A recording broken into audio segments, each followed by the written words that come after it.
Now we are entering into a new phase, dipole. This is a video number 1 and we will discuss dipole moment and calculation of dipole moment in it.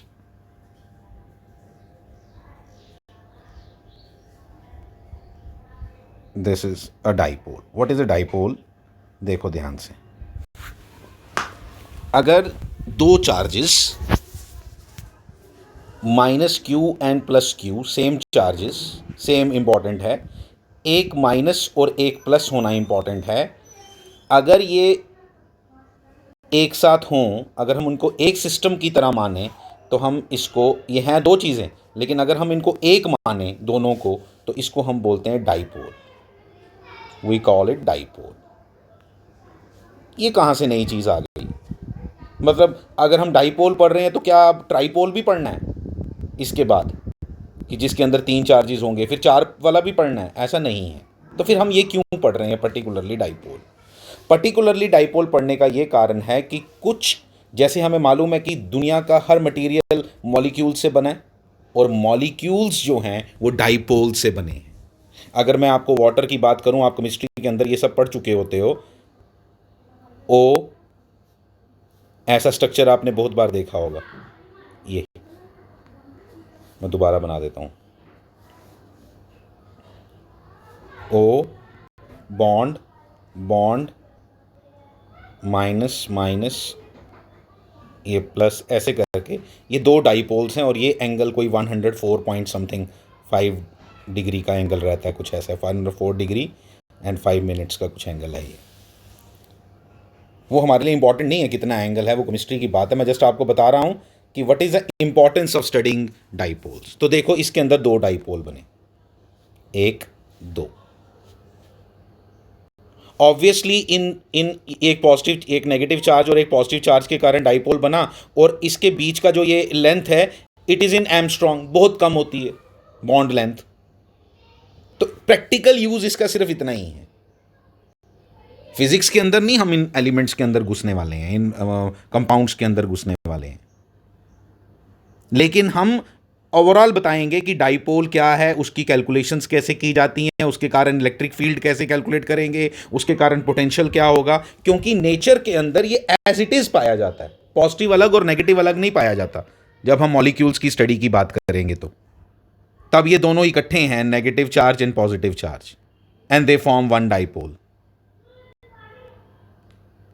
तो अब इसके related जो बातें हैं वो मैं आपको बता देता हूं। पहली बात, ये डाइपोल हमें पता चल गया। डाइपोल की मेजरमेंट, डाइपोल को रिप्रेजेंट कैसे करेंगे? डाइपोल मोमेंट एक वर्ड हम यूज किया करेंगे। डाइपोल मोमेंट किसके बराबर है? डाइपोल मोमेंट किसके बराबर होती है? चार्ज, दोनों बराबर हैं इसलिए बोलने की जरूरत नहीं कौन सा वाला, Q into distance between them, L। Represent करते हैं इसको P के साथ, लेकिन ये वेक्टर क्वांटिटी है तो इसकी डायरेक्शन के बारे में भी बात करनी पड़ेगी। कौन वेक्टर क्वांटिटी है? Dipole moment. डाइपोल नहीं बोलना, dipole moment is a vector quantity represented by P, vector obviously. Magnitude उसका किसके बराबर? Q into L। Direction negative to positive, negative से पॉजिटिव की तरफ।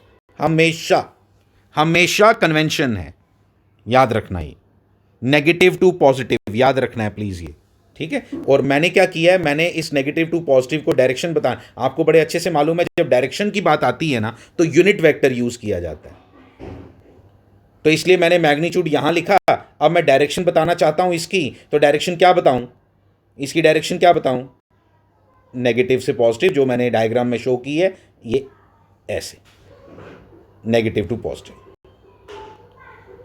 ये यहां पे ये यूनिट वेक्टर इसको रिप्रेजेंट कर रहा है। ये बता रहा है, डायग्राम के अंदर बता रहा है कि हम डायरेक्शन जो है वो डाइपोल की कितनी, कहां से कहां लेते हैं? नेगेटिव से पॉजिटिव लेते हैं। अगर पूरी बोलूं डाइपोल कहां से लेके कहां तक है, तो यहां से लेके यहां तक उसका मैग्नीट्यूड है और ये उसकी डायरेक्शन है। आगे और कैलकुलेशंस करते हैं, आपको और क्लियर हो जाएगा। एक प्रॉब्लम मैंने यहां ली है, उसको डिस्कस करने वाला हूं इसके अंदर।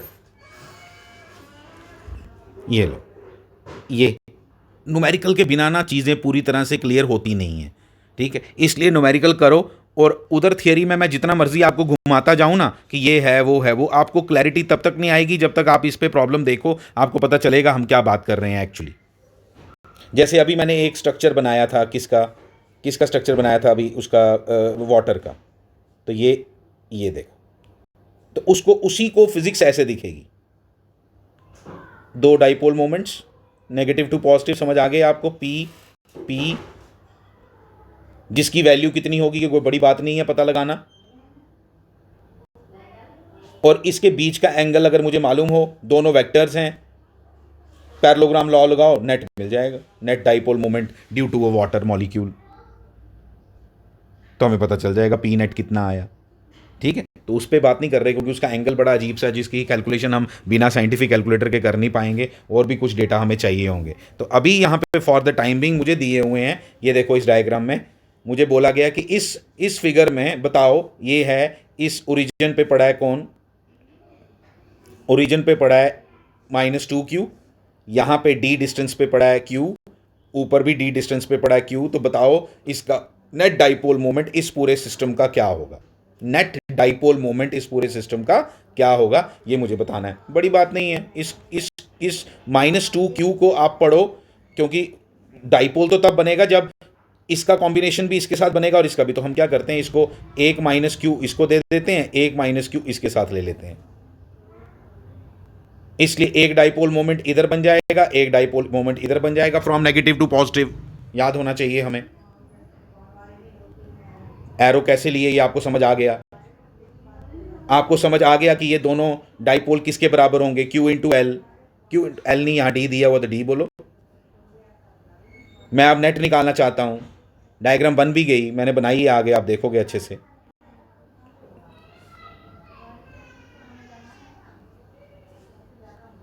देखो देखो सब क्लियर है आपको, डी होने की वजह से 45 डिग्री एंगल भी लिखा मैंने, बिल्कुल। एक एक चीज़ कैलकुलेशन आपको समझ आनी चाहिए, कुछ भी मुश्किल नहीं है इसमें। दो डाइपोल मोमेंट आए, दोनों बराबर हैं, पी पी दोनों को लिख दिया, वो लगा दिया हमने क्या, पैरेललोग्राम लॉ। पैरेललोग्राम लॉ आप बोलोगे सर कॉस थीटा नहीं नज़र आ रहा, 90 डिग्री एंगल है ना दोनों वेक्टर के बीच में, तो कॉस 90 0 होता है, इसलिए आएगा नहीं। फिर ये कैलकुलेशन की तो इतना आया, पी की मैंने वैल्यू भी लिख दी, अभी आपको बताई थी पीछे। और अगर मैंने आई जे वाली फॉर्म में लिखना हो, अगर ऐसे लिखा तो ये देखो, ये मैंने मैग्नीट्यूड बताया ना, इसका मैंने इसका मैग्नीट्यूड बताया, एंगल मैं यहाँ से बता दिया, ये हॉरिजॉन्टल के साथ 45 डिग्री एंगल बना रहा है। तो ये हो गया एक रिप्रेजेंटेशन। दूसरी रिप्रेजेंटेशन है पूरी वेक्टर फॉर्म लिखो, किस में, आई जे में। तो क्या लिख दिया इसका, अब इसको देखो ना, इसका हॉरिजॉन्टल कंपोनेंट ये, इसका वर्टिकल कंपोनेंट ये, तो पी आई प्लस पी जे। फिर इसको भी करोगे तो फिर वही आ जाएगा, कुछ नहीं, वही घुमा घुमा के वही बातें कर रहे हैं हम, कुछ भी इसमें नया नहीं है बताने वाला। आपको आइडिया दे दिया मैंने कि किस तरह से हम डाइपोल मोमेंट्स कैलकुलेट करते हैं। Thank you.